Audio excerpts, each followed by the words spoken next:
Hi friends, it's Julia. Welcome to my channel. Today we are doing Christmas in July, day 16. Holy smokes, this kit is just going on and on and on.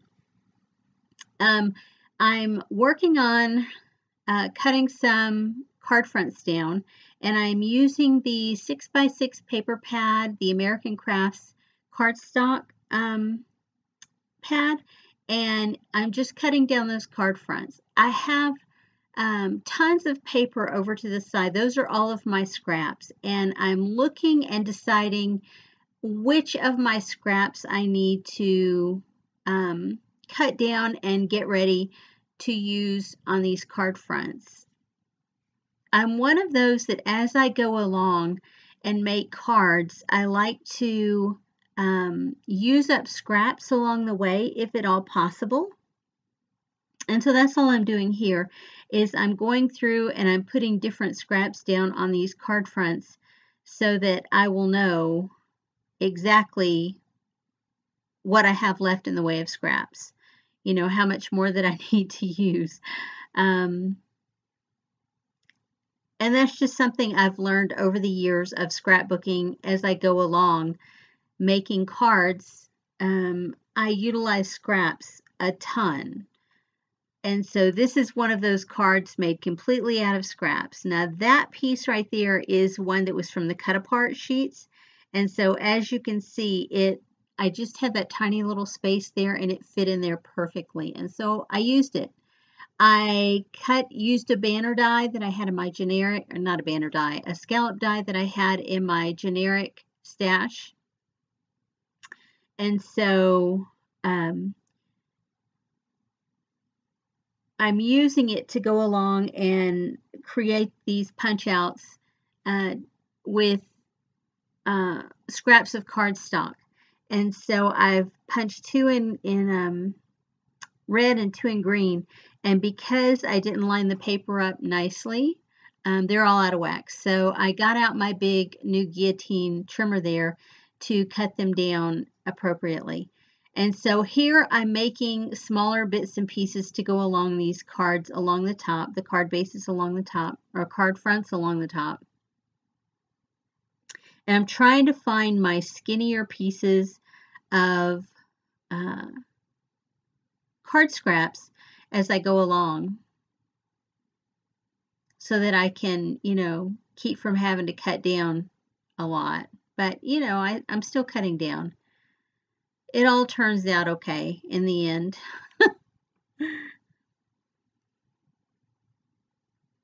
Do you guys, question of the day, how about that?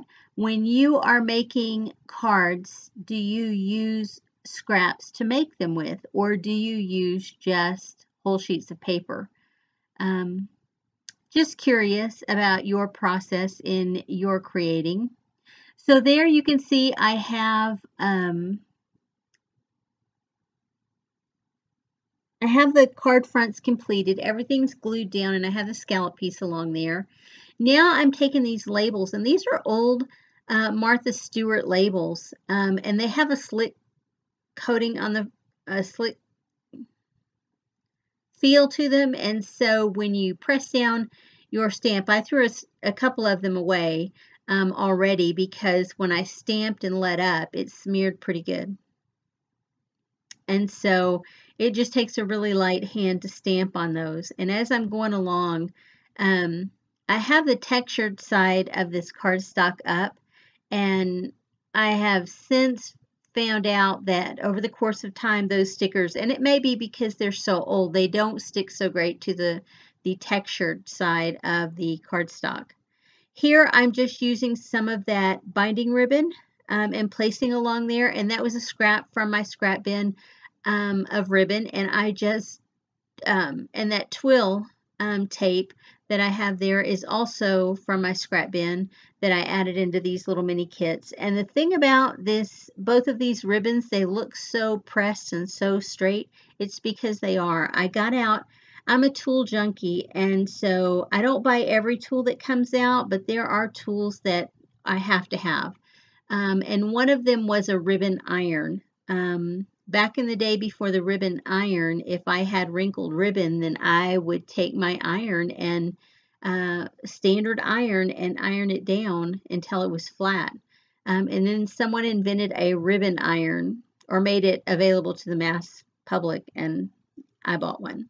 I should have bought like two in case my first one ever breaks.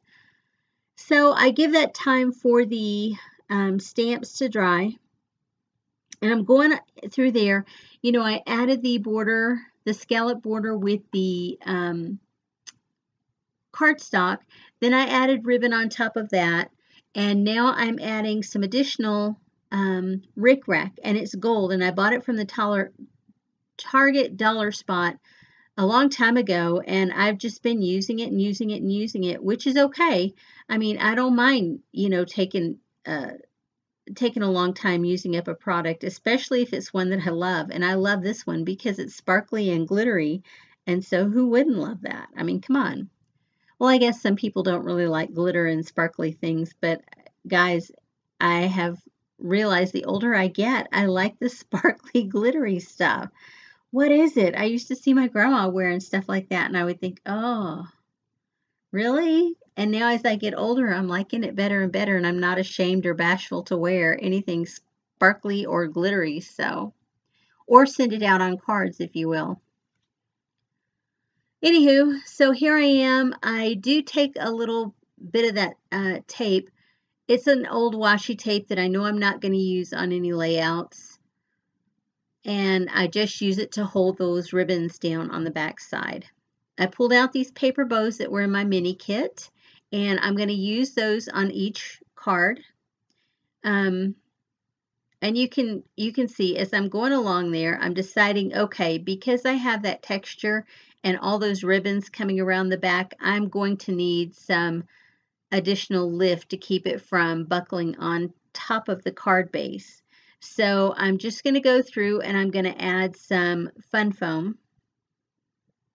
And it is just the foam sheets from Walmart. And these are colored with adhesive on the back. And I don't usually worry about peeling the adhesive. I just put glue on top of it. But for some reason, I don't know, I felt like I needed to add to use what I had and not add additional adhesive.